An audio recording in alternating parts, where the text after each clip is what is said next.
Y'all wanna know something I really hate? Like, hate? Has it ever happened to you that you're out with a group of friends and maybe you're just having a good time, you're laughing about things and stuff, and then you start feeling goofy and you say this one joke, but no one hears it. But then your other friend repeats the same joke and everyone laughs. You see, plagiarism is almost exactly that same way. A little bit. You see, when we talk about plagiarism, we often see it as one of the things that falls under the code of academic integrity. It's one of the types of academic misconduct. Plagiarism is essentially taking someone else's ideas or work and then putting that off as your own authentic work, which is not right. You see, one of the most common types of plagiarism falls when you're like writing a research paper as an example. So let's say we're reading the book The Scarlet Letter and your professor asks you to write a research paper on it, on symbolism and maybe what the Scarlet Letter represents in the book. Well, if you go back into the text and then just add like random quotes from there without giving that proper credit to the author, then that would classify as plagiarism.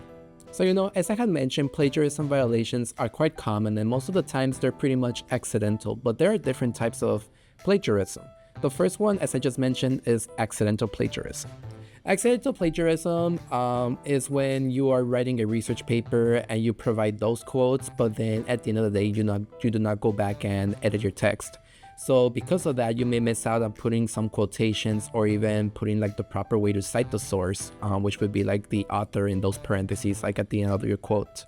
There is also another common type of plagiarism, which is a paraphrasing, which most people think it's right, and it would only be right if you're able to cite it appropriately.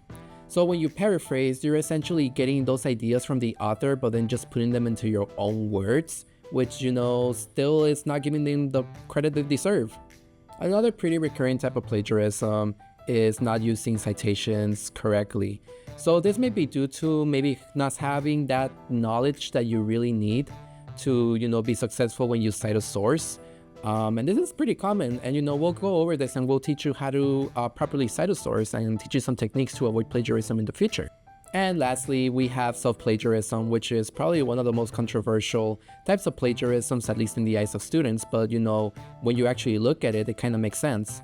So self-plagiarism would basically consist of maybe a student took an ethics class last semester and had to retake it, so as a result the student gets resubmitting his own work, which is also not correct. Or maybe you wrote a research paper like in the past, but you're still putting off that knowledge, and you essentially include it in your current research paper, which is also self-plagiarism. But why is it self-plagiarism? Well, in reality, you're just putting off that old idea and presenting it as a new idea. So there are a couple of reasons on why students decide to plagiarize, and some of them may be out of their control, but some of them are things that people are usually conscious about. The first one being lack of knowledge, and that may just be students are not aware of what plagiarism is, they do not know how to properly cite a source, write a bibliography, or use quotations effectively. Another big reason we see is that people do have a lack of time. So for instance, people are busy all the time. Maybe you have someone who's working a full-time job and then also has to care for family back at home, and then they're also studying at the same time, which does take up a lot of their day. And as a result, they may just resort to using these plagiarism techniques to, submit their own paper and stuff, which is not right. Another one pretty common that some students do struggle with is procrastination. So maybe they have a research paper that's due in 2 weeks, they wait the day before, and they don't have enough time to complete it. So as a result, they just start copy and pasting text they see everywhere. So another reason for plagiarism here is that maybe you're coming from a different educational background, which is really understandable. The Western educational system is extremely different from where you might be from. So for instance, if you're used to being in a classroom and all of you are presenting on the same topic, maybe you're talking about a book you read or a document you analyzed, and you're essentially presenting that information in front of the classroom, maybe the general consensus there would be that, oh, we know who we're talking about, we know who we're giving credit to, and that's how you're honoring it. And then when you come here to the United States, it may be different because we actually need you to really give credit to the author when it's due. And lastly, we also have those extenuating circumstances that happen because, life sometimes does go out of control, and we understand that. But that still doesn't give you like a reason on why you should plagiarize. We like to tell students that it's better for them to like reach out to their instructor if they're facing difficulty in the classroom because of a circumstance like a family emergency, or maybe they're having some problems with their health and stuff. It's always better to reach out to the instructor directly if they're able to help them accommodate for like their situation. So let's say, if you plagiarize, what are some of the repercussions you may face? This can be failing grade in the course, this can lead to a permanent notation on transcript, this can lead to taking educational workshops such as this one. If it's pretty bad and it's just a common pattern, then it can also lead to a suspension or expulsion, really. The instructor would be the person who decides the sanctions, and it would really depend on the severity of the case and how their classroom is structured and what rules they have enacted in their classroom. But it is important to know that the instructors cannot directly suspend or expel students. This is done through the university hearing boards, which is a whole separate process. And that can only really happen if there is a common pattern of plagiarism. So what's the key here? Don't plagiarize again.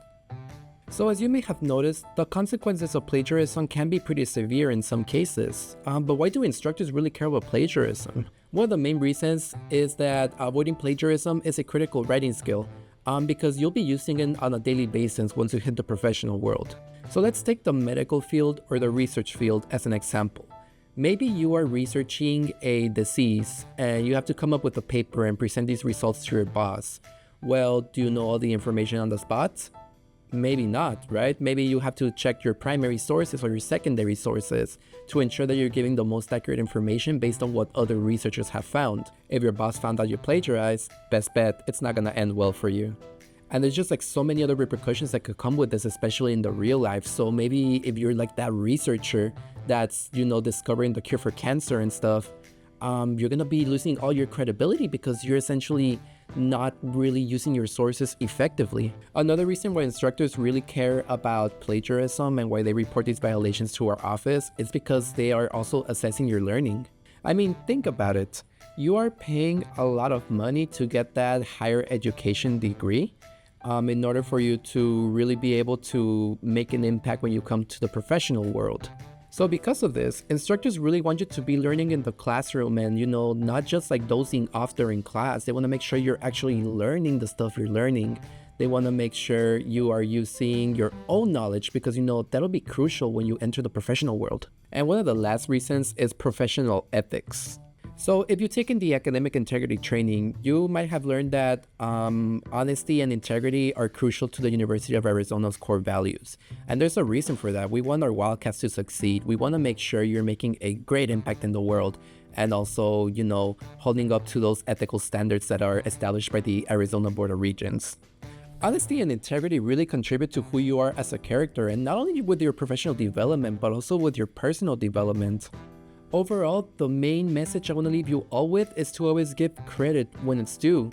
And if you are using someone else's work or an idea that you did not really come up with, remember to cite. Citing and giving credit is crucial because it will help you avoid these plagiarism violations, and it'll help you once you leave the university and start that job as a doctor. In the next video, we're going to be learning how to cite and the different types of citations there are. So by the end of that lesson, you should all be able to familiarize yourself with the different citation methods and maybe also a couple of resources that can help you when you cite. So let's get started and I'll see you in the next video.